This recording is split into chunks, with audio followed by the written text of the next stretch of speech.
you grew up in Salem.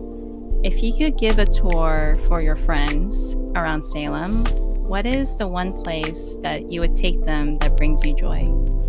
Ellie, I'm gonna start crying. Sorry. So, oh my God, last October, I had the opportunity to hang out in Salem with Cordova, who is very special to me. I was able to show them this movie theater that I grew up going to regularly with my father. My father used to bring me there almost every day. The movies were like $1, and they were like, when the bigger theaters got the new movies, this theater had like what the bigger theater just got rid of. Does that make sense? Yeah. So it was cheaper, and we were there almost every fucking day. But just that mall holds so many memories, and I love this movie theater and the little shops in it. So it was kind of surreal. We didn't get to watch a movie, which would have been cool. Well, we kind of did. We did a murder mystery.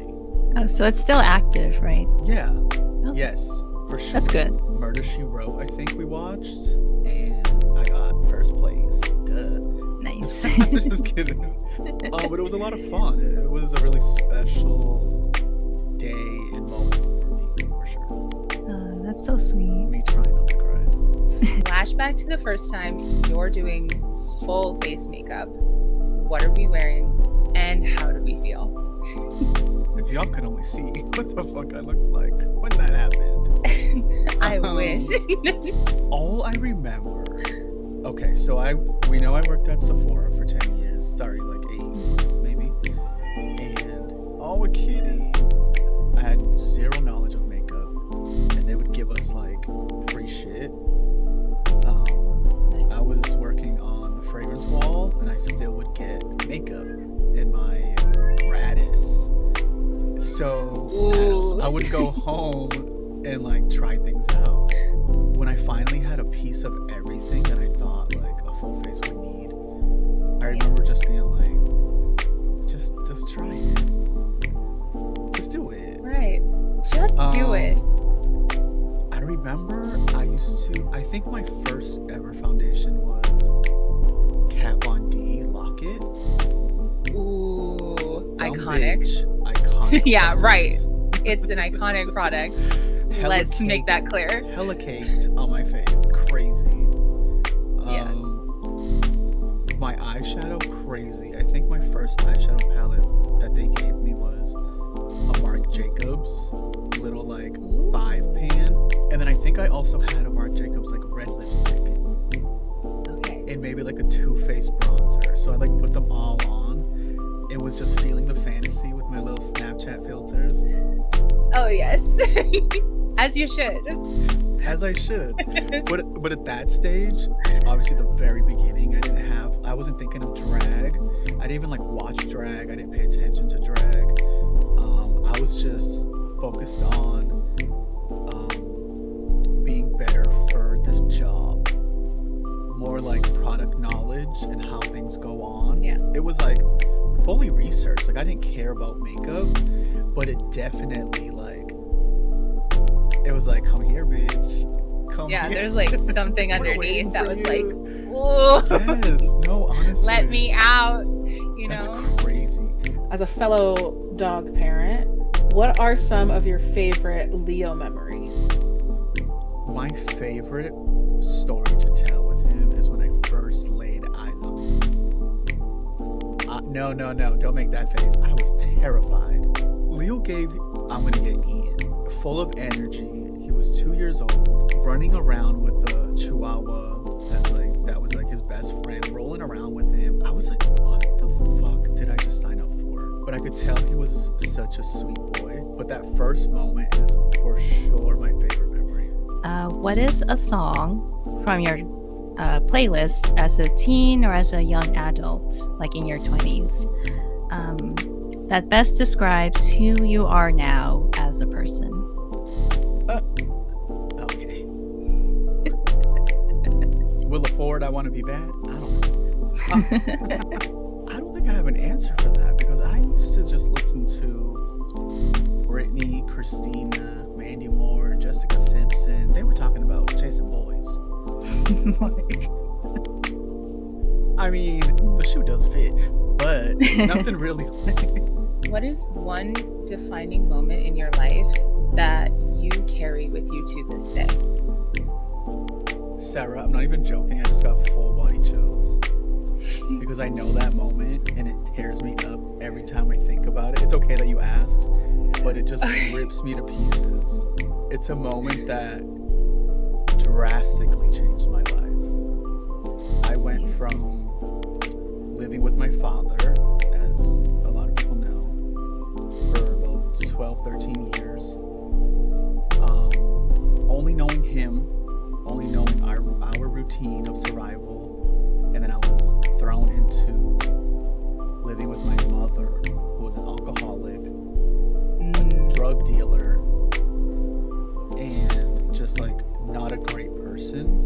That shift of coming from love and my Spanish side, and like seeing all the love over there, all the joy, all the like everything a kid should have and see, to get thrown into a world of just dark, nasty, trifling, like Complete gross. opposite. Gross. Yeah. I fully remember waking up one night with two guys hovering over me, waking me up and just being like, what the fuck is going on? Oh my God. They were Jesus. fully looking for my mom and woke me up, and I had to like sit there while she made her little transaction. But yeah, that definitely was a lot for my mental. It was traumatic. It was so traumatic, and it's it definitely fucked me up for years and still eats at me. Looking back on your life, who or what makes you instantly light up? I have a couple answers. You're gonna get me. You're definitely gonna get me. My nephews.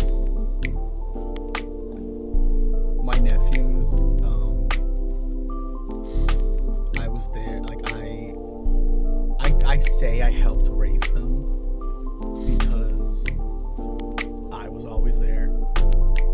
I was babysitting them from birth, and when I see them now, I recently went to this place, this like little arcade, for my nephew's birthday, and it was just me, my sister, Derek, and my two nephews. It was the little one's birthday, and when I tell you, I thought I was watching myself. Like, the things he was doing, saying, mannerisms, everything, I kept looking over at Derek and just shaking my head like, who, like, this is me. This boy is me. And we always knew that too as he was growing up, because he's hella funny. He has a nasty attitude, but he's very caring. He's super sweet when he really wants to be, or if he wants something. Like, anytime I run into their photo, where I instant biggest smile, all gums showing from my face, like, they just light me up every time. I also want to say, lately I've been cheesing and just being overcome with joy, and like, I don't know why, I'm in this era of just like getting so overwhelmed with happiness that I like start to cry. And I've been noticing it a lot with Lady Robichaud. Just being able to like watch her on stream and off, and like watch her break down and go through what she goes through and deals with what she has to deal with, and she has to work 20 times harder than us with anything she does, and she's making it look easy. She's showing up, she's showing out, she's a cheerleader for us. When I first saw her in the Twitch Rivals ad, fully just like broke down. Like, just watching her, the growth with Show Pride makes me so happy. Watching her sitting next to Deer on Mocktail Monday makes me so happy. it's she'll confirm this, but I've been on that ass, and for the good, because I see it. I know exactly what she's capable of, and to see her like just blossom, and it makes me so happy. I'm trying to fight tears so bad. If you were to overhear somebody say Ignacio is so mean, what would you say to that? If I could like share like the first time I tried to interact with you, like just getting into Twitch a little more, I was like, okay, I hope I'm not pissing them off or something. I'm dead. But then it's kind of like it just takes a little more time to like get to know you, and like I guess like first to understand your sense of humor. I mean, the best way I could describe it, it's kind of like an anime term, but you're kind of like a tsundere. Okay, yup, and is. Yeah. Okay. So you come off as like very mean, but like you have like such a good heart. If you were to hear someone say Ignacio is so mean, how would you respond? First of all, I would say that's totally true, 100%. He's the meanest person I've ever met in my fucking life. You should stay away. Do not trust her. Okay. I thought you were going with the joke. Honestly, it all has to do with like sticking around. And I know a lot of people who know you will say that, where it's like you really do you need to hang on, right? Because something that I really admire about you, like in particular, is that you don't immediately like jump on the I love you train like a lot of people do. And it's one of those things where it's earned. Yes. Like the connection is earned. The opportunity to get to know you and like have a seat at that table is earned, and rightfully so, because it's like, like you have the saying, like, not everyone is your friend, and that's true. Everyone laughs, and I'm true. not joking. Everyone laughs, and I knew you were serious. Like, because it's true. Not everyone is your friend, and a lot of us learn that the hard way. I think like people really do need to know that. People need to know that about you, is that like you are someone worth knowing, and you're someone like sorry. If you overheard somebody say Ignacio is so mean, what would you say to that? Do you know them? Cleared. That's literally what I would say. Do you know them? Cleared. You ain't that. Because if you know them, then, or like, you know Ignacio, if you know you, if they're ever mean to you, it's with like love and jest. Now, if you don't know them and they were mean to you, then what the fuck did you just do? Ooh. What did you do? What did you do? What did you do is crazy. You've been vocal about starting a website, blog, little number. Who are you hoping to inspire with this? I didn't expect this.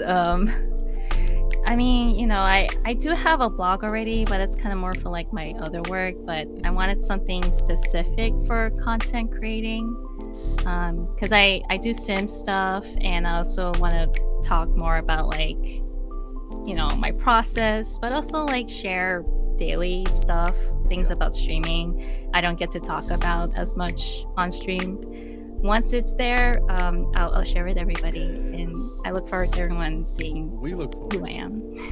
If you were in a cabaret themed D&D session, what would your name, class, and personal background be? That is such a loaded question. So my name, already set in stone, is Aubrey Nightmare. Okay. Ooh. We're setting the tone. My class would obviously be Bard. I want the Bardic inspiration. My backstory is something trauma, something people died, something I survived, and now I'm here So you just want to be me. Yeah, right. I want to be you so bad. So bad. What is something you would tell new content creators that you wish someone had told you? I feel like it's not something I wish I was told, because it's something I kind of went into it with, which is don't try to put on an act or be similar to other content creators you may have seen, because people can pick up on that really quickly, that that's not who you are. So just be who you are for your pride, you know, just be you. When you're you and people gravitate to that, I feel like it's easier to have longevity because you're not forced to be something else. You're just able to be.